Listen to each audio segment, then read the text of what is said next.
আজকের এই একটা এক্সপ্রেশন থেকে আমরা স্পোকেন ইংলিশের মেন বিষয়গুলো আমরা করবো। দেখো এই ছকটা আমাদেরকে একটু বুঝতে হবে। দেখো এখানে কি, আচ্ছা এই ছকটা আমি হাতে তৈরি করেছি, একটু হয়তো বুঝতে একটু অসুবিধা হবে। দেখো একটু বুঝে নেব তবুও। দেখো সাবজেক্ট, প্রত্যেকবারে কি করব আমরা, ফার্স্ট টাইম কোনো না কোনো সাবজেক্ট পাবো, বসাবো। তারপর কি হেল্পিং ভার্ব, তারপর দেখো হেল্পিং ভার্বের বিভিন্ন পার্ট, এর অর্থগুলো আমি এক্ষুনি বলে দেবো। তারপর দেখো V1, V1 বলতে কি মেন ভার্বটা, মেন ভার্বটা, কখনো ভার্বের মূল রূপ বসবে, তখনও তে তে তে তারপর মূল ভার্ব। আর এখানে অবজেক্ট শুধুমাত্র কে অর্থ, তারপরে এক্সটেনশন, এক্সটেনশন বলতে কি কমপ্লিমেন্ট অফ দ্য সেন্টেন্স বলতে পারি বা আদার্স ওয়ার্ড বলতে পারি। সেক্ষেত্রে যে কোনো এক্সপ্রেশন আসলে আমরা শেষে এক্সটেনশন হিসেবে বসাবো। দেখো এখানে একটা ভার্ব দিয়ে আমরা প্রত্যেকটা তৈরি করবো, জাস্ট এর অর্থগুলো আমরা একটু দেখে নিই। শুট মানে কি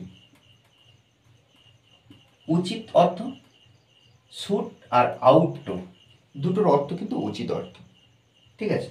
দেখো যদি এখানে আমরা একটা বাক্য দিই যে, দেখো তারপরে কি হ্যাভ টু বা হ্যাজ টু, এক্ষেত্রে কি কোনো কিছু করতে হবে, কোনো কিছু করতে হবে, বাধ্যতামূলক বলছে। তাহলে হবে, এখানে আমরা হবে ব্যবহার করলে দেখো হবে, তাহলে আমরা এখানে দেখো আই শুটের পরিবর্তে আমরা কী করবো, হ্যাভ ব্যবহার করব। I have to do the work, আমার কাজটি করতে হবে। তাহলে কি এখানে আমাকে কাজটি করতে হবে, কাকে করতে হবে, কে অর্থ আসছে, দেখো কে অর্থ আসছে, আমাকে কাজটি করতে হবে। আর এখানে কি ক্যান বা মে পারা অর্থ, পারা, পারা তার সঙ্গে V1 এর সঙ্গে তে আসছে। কিভাবে, যদি আমরা এখানে কে যুক্ত করি, দেখো এখানে এই যে তে যুক্ত করতে হবে, সরি কে নয় তে, তাহলে I can to, I can, আচ্ছা যখন ক্যান আসবে তখন আমাদের আর টু ব্যবহার করলে হবে না, I can do the work, am is are, তারপরে টু যুক্ত আছে, সেক্ষেত্রে আমরা হয় ব্যবহার করব।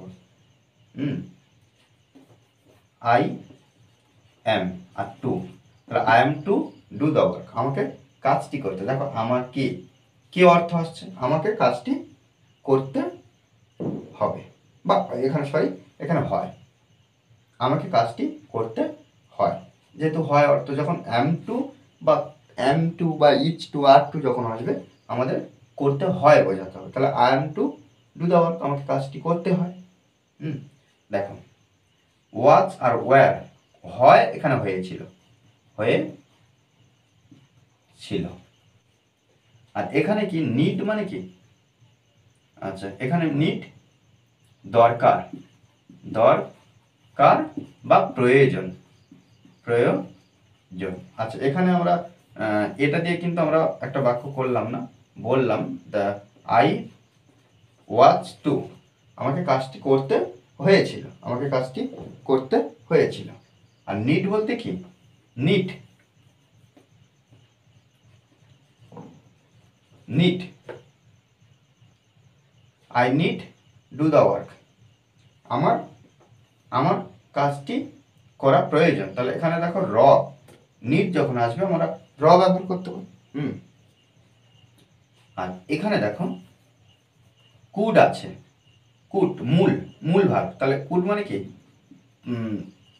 পারত বা পারতাম বোঝাচ্ছে, পারতাম, তাহলে I could do the work, আমি কাজটি করতে পারতাম বা সে কাজটি করতে পারত, সাবজেক্ট ভেদে আমরা যেটা পাবো সেটা। আর হ্যাড টু বলতে হয়েছিল, এখানে হয়েছিল ব্যবহার করব, হয়েছিল মানে কি এখানে দেখো আমরা হ্যাড টু ব্যবহার করবো, তাহলে I had to do the work, আমাকে কাজটি করতে হয়েছিল, আমাকে কাজটি করতে হয়েছিল।